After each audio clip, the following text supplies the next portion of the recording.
Log entry, the ketch Scarlet Queen, Philip Carney, master. Position 2 degrees 25 minutes north, 128 degrees 13 minutes east. Wind light, sky fair. Remarks, left anchorage Gala Bay, Halmahera after unscheduled voyage to island of Batanta. Reason for voyage, Grafter's fort in the Black Pearl of Galayla Bay.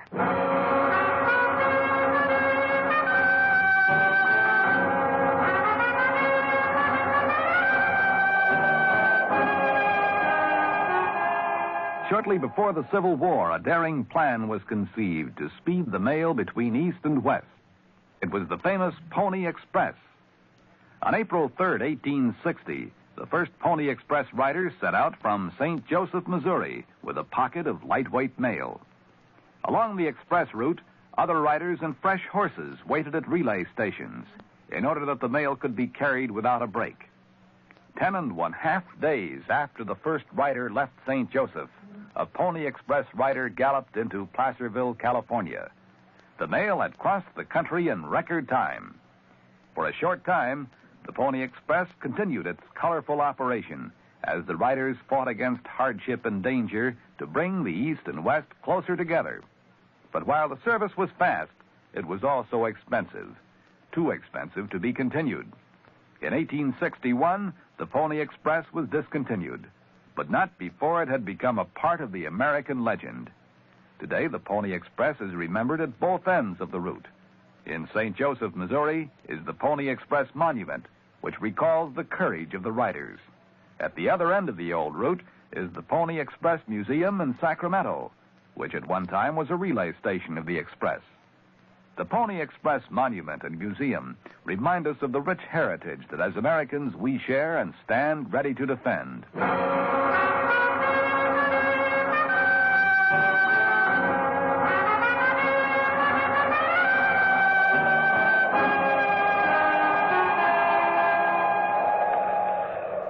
It was the 10th morning after we left the island of Bali that we pushed into Malacca Passage and swung close to the 100-mile chain of islands that fringes the west coast of Halmahera. By noon, we'd trimmed our sail and started the channel run past Morotai. It was then that my chief mate, Gallagher, noted the receipt of a radio message in the log of the Scarlet Queen and came to the wheel to report it to me. It's an NC, Skipper. The schooner Regina aground in Gala Bay. Captain and mate ashore. But the message told only a part of the story. We found the Regina all right, 50 yards offshore, her stern awash to the main house, her back broken on a reef. It wasn't until we'd coasted by her on the landward side that we saw the rest. There was a man aboard. He was native and he was dead. He'd been hanged from the foremast, and his body revolved and swung slowly from side to side as the current and the reef fought continually for possession of the battered hull.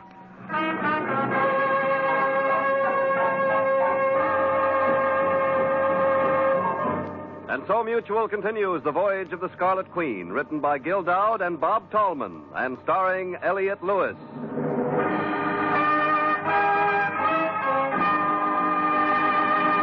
The Scarlet Queen, proudest ship to plow the seas, bound for uncharted adventure. Every week a complete entry in the log, and every week a league further in the strange Voyage of the Scarlet Queen.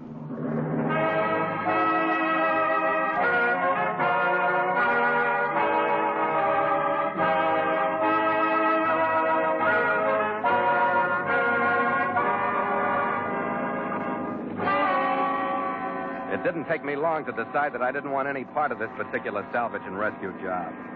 I pushed the throttle open and swung the wheel to port to make the shortest turn possible back toward the open sea.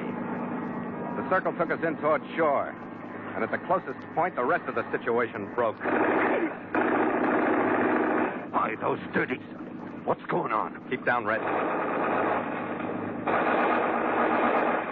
50 caliber. I'd recognize that voice anywhere. It'll make a sieve out of the Queen before we could get her out of range. Kill the motor, Red. Okay. All right. We'll drift in. Drop your hook! We'll send you to the bottom! What's the idea? I said drop your hook! I said, what's the idea? Was that close enough? Gallagher. Yeah? Let go the bow anchor. Okay. A hand here, Crowder. You're a good head captain. Start putting your small boat over the side. You and your chief mate, come ashore.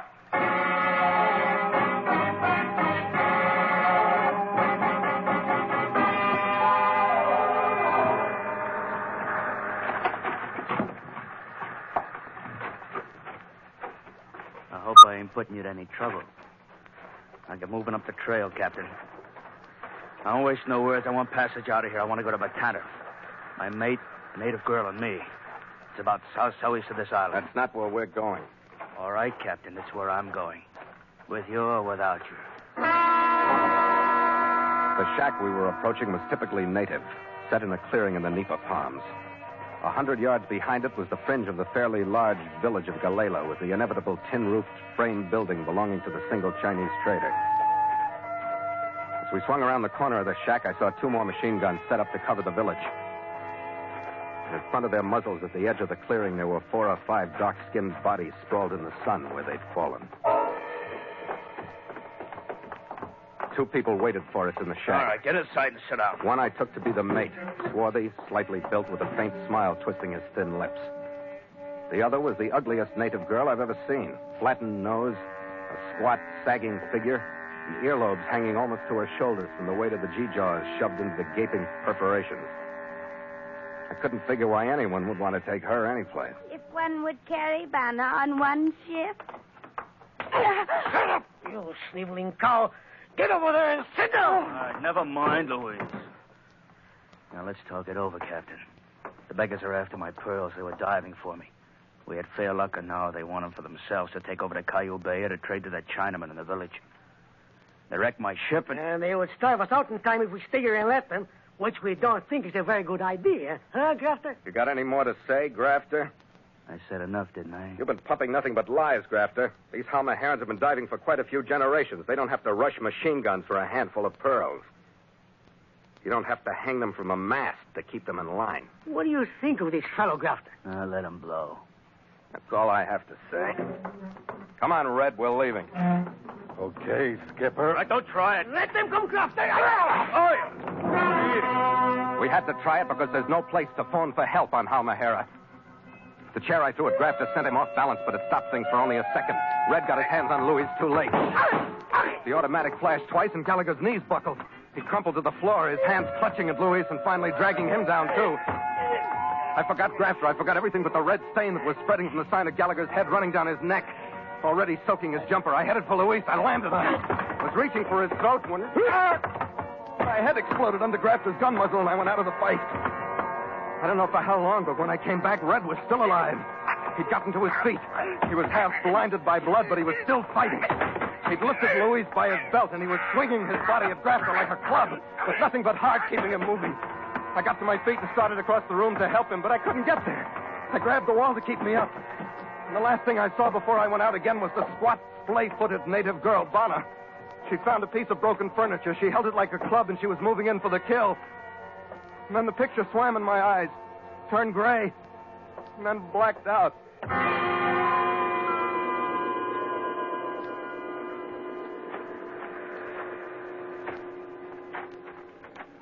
When I could see, or knew that I was seeing again, I was still on my feet and walking. I didn't know where I was or how I'd gotten there, but I was out of the shack, out of sight of the village.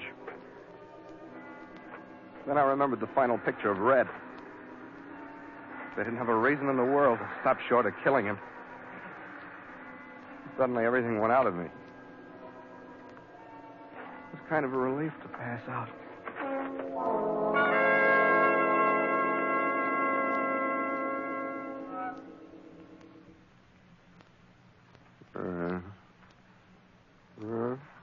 I believe you're asleep any long time.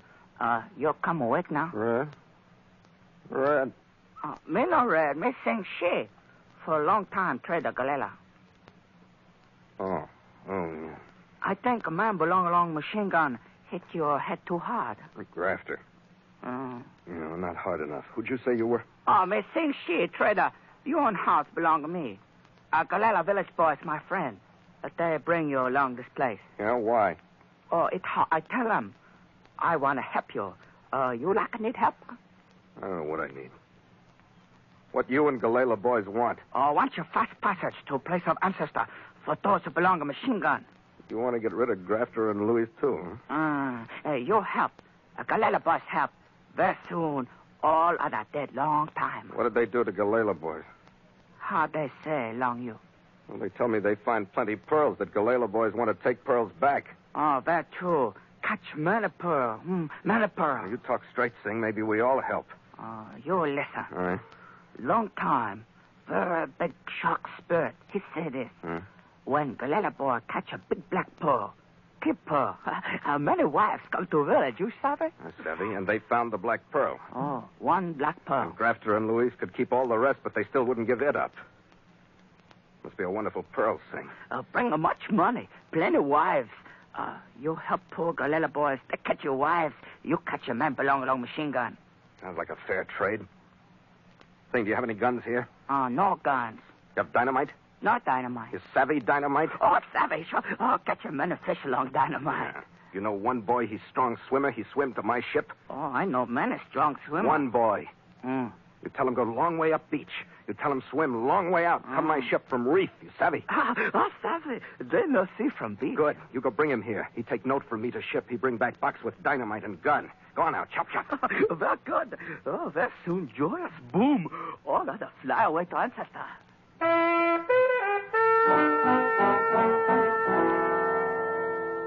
It took a little better than an hour and a half for Sing's boy to get to the ship and back.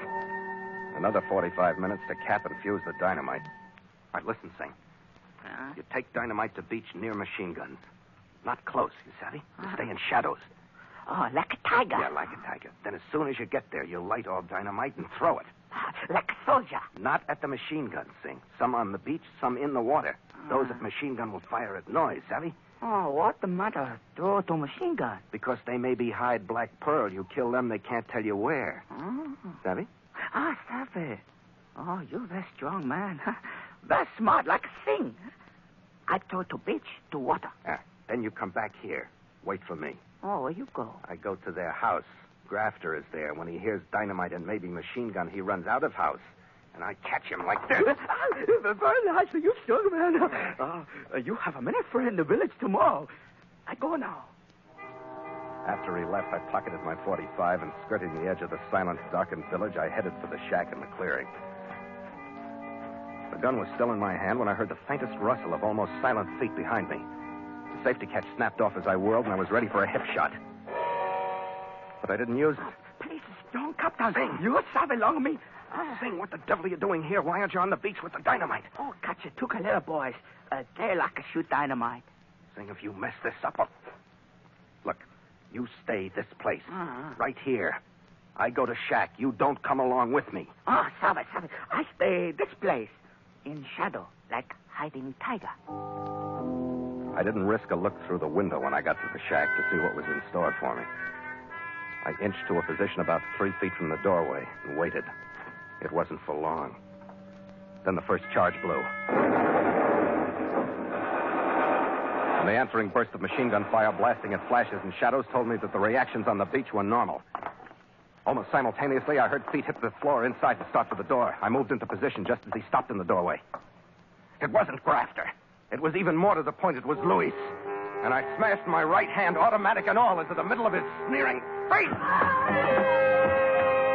Everything I felt, grief, hate, a continually beating desire to avenge Red went into the blow. Get up, Louis. What are you doing here? Get on your feet! Got some talking to do first. So help me, what I'll do to you after that, I don't know. I got no talk with you. Don't, Louise. Help me keep my hands off of you. Be careful what you say. What did you say? Now sit down. What do you want? I want the black pearl. What the devil? What black pearl? How about it? The black pearl from Gala Bay. You're off your head. We didn't get any black pearl here. We didn't even work the beds. We ran in here from some weather, and the Malays attacked. Why do you keep asking for it, Louis? Why do you think that I lie with a .45 in my face? I'm telling you the truth. You want to see our pearl, the pearl from a year and a half of working with the Moluccas? I show you in the table there. Sure, Louis. Go get your pearls. We got the sack off the ship. I show you what we sweat for. It was almost as though he told me what he was going to do. And I let him. He opened the drawer. And I knew from the way his hand spread, forefinger stretched for a trigger guard, that I was right. I let him pick it up. And when I saw the glint of metal, I fired. His right arm jerked between elbow and shoulder and swung back loosely. His fingers relaxed and the gun dropped back into the drawer. You got a left arm, Luis. You want to try it again? Don't you know I want you to, Luis? I saw you kill my chief mate. Don't you know I want you to try something so I can kill you? You're crazy. Maybe you're right, Luis. I didn't kill your chief mate. No? Maybe I was dreaming, huh, Luis? If somebody killed him, it wasn't me. Oh, you dirty. Listen, Luis, the pearl. Tell me where the black pearl is. I don't know what you mean. We don't have any black pearl. It is the truth. You machine-gunned the Malays that came after it. They wrecked your ship to get it, remember? The men in the village want it, Luis. They want the wives it'll bring. We just got What is it, Sing? I can't turn around. I am watchful long window. But there's big danger belong this house. I think I know. What do you mean, Sing? Please, make a step away from straight line belong window. All right, I savvy. Big danger come from big spirit. 10 seconds later, I learned why Sing had moved me. A heavy hunting spear streaked in through the window. Luis collapsed under the impact. I didn't have to check pulse to know that the spearman, whoever he was, had cheated me out of the final payoff for Gallagher. Oh, very happy, Mr. Captain. I catch a danger away from you. Yeah, thanks, Sing. But you'll never learn about Black Pearl from this fella. He fly very fast, ancestor. Too bad. You come along me, we maybe catch Grafter, huh? Oh, no, all the same with this one. What? You mean dead? Fly on happy wing. Oh, very dead. How? Galayla boys put 2 dynamite very close alongside the machine gun. You killed him? Ah. You plenty fool. Now who tell you where to find Pearl? Oh, Galayla boys no want your pearl no more. No, want you? Galayla boys want you one thing. A poor girl belong to Galayla village. Poor Banna.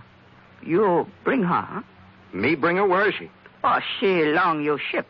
On my ship? Who took her out there? Oh, no fella take her. She take a fella. He hurt. She took someone, Sing. This fella, his name Gallagher? No. Not Gallagher. You think a name belong to me. What do you mean, Sing? No savvy. You talk a name same time you come awake. What? Him name, Red. Yeah, Red. Are you sure? You don't make mistake. Oh, no mistake. Banna, she big friend along Red. You bring her village, belong her. You big friend for Banna. Sing, I don't have time to explain this in case you don't understand it, but I promise if Banna wants to go to the royal wedding in London, I'll take her there.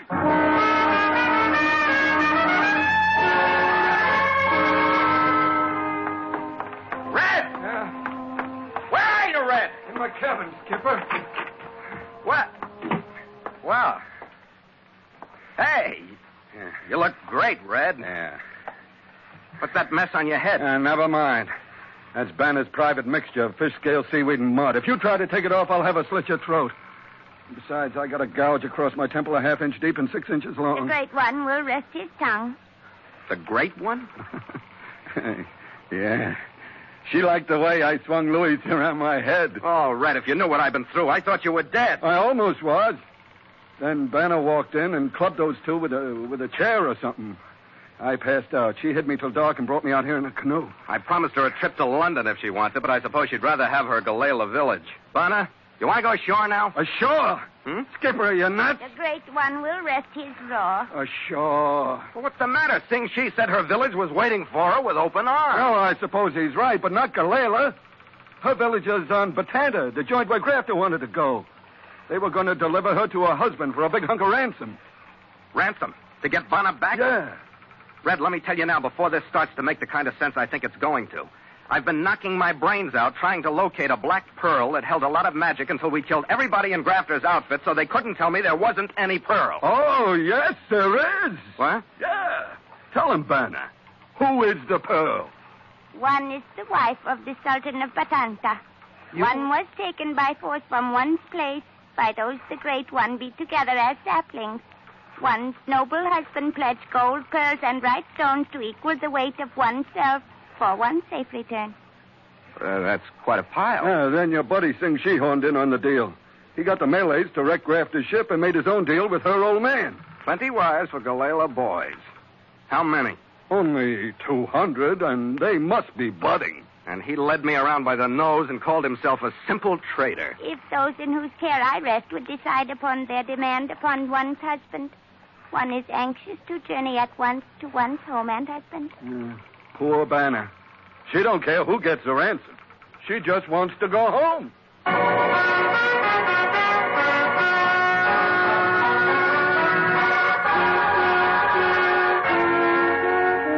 We wasted 3 days getting Banna to Batanta, convincing her husband that there was no debt between us, and getting back to Galayla Bay, where one of Kang's luggers was waiting impatiently with our sailing orders. By 1 that afternoon, we'd weighed anchor, picked our way through the reefs under power, and nosed into the wind-brushed waters of Malacca Passage once more. To make sail!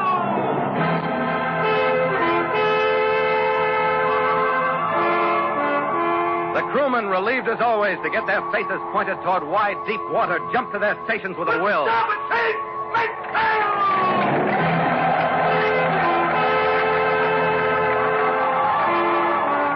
The big main boom, its sail filling suddenly with a heavy gust, swung recklessly to starboard, sending the men at the rail tumbling into prone positions to escape its sweep. Snapped out, and the pull of the sail sent a shudder through the ship. Shrieks, men! Smartly now! The jibs ran up, then the mizzen. The deck canted beneath me. Our spot in the world took on the atmosphere of speed that comes only from leaning sails, rushing water at the rail and taut rigging, making a song with the wind. I'm not giving you much of a hand today, Skipper. Ah, forget it, Red. With a head in the shape that yours is in, you'd probably foul us up anyway. All right. Take my watches, then. I've earned a rest. No argument there, Red. But she took good care of you, though. And you can't always have a beautiful nurse. No. You and I are thinking of different kinds of beauty, Skipper. The picture of her when she waded into Grafter and Louis. Oh, that was real beauty. And the picture of that hair, that figure, those earlobes when we met her. Yeah. Ah, that's real nightmare. But I love her. All right, if you want to cut in. Drink, Skipper? From this distance and with no gang fights in sight, I'm safe on all sides. You're cut in on. After you, mate. After you.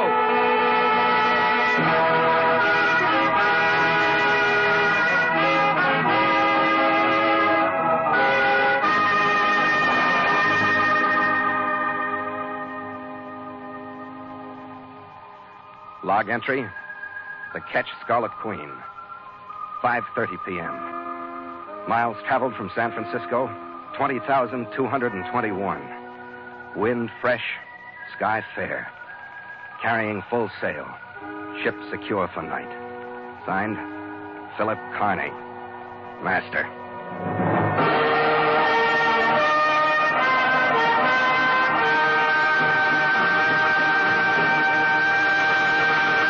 In the exciting history of America's development into the foremost industrial nation in the world, the McCormick Reaper stands out as a monumental invention.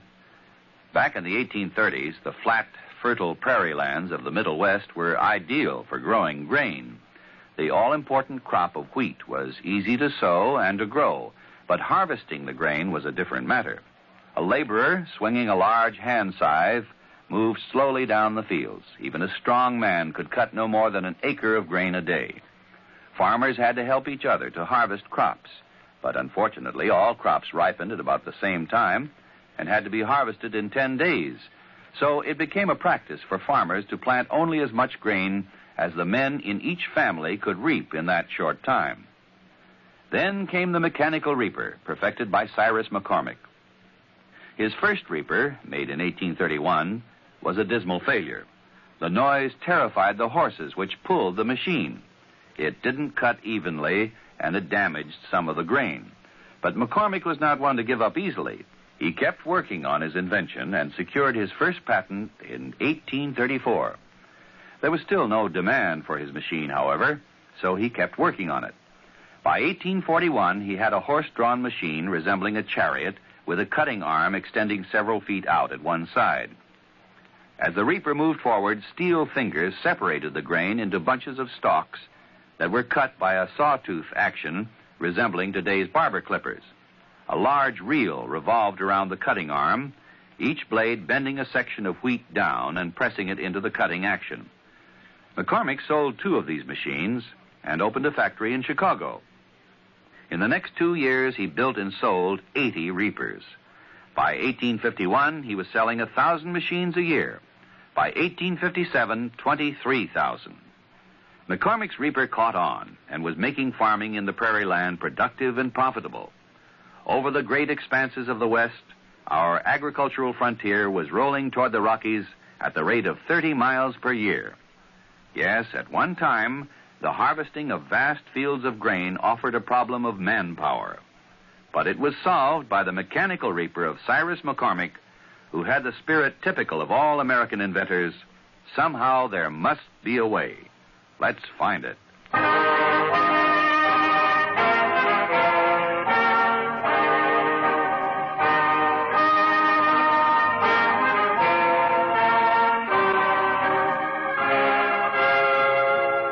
The Voyage of the Scarlet Queen stars Elliot Lewis as Phil Carney with Ed Max as Gallagher. And tonight featured Jack Crucian as Sing, with Rolf Sedan as Luis, and Virginia Gregg as Banna. Music scored and conducted by Richard O'Rod. The Scarlet Queen, produced by James Burton, is written by Gil Dowd and Bob Tallman.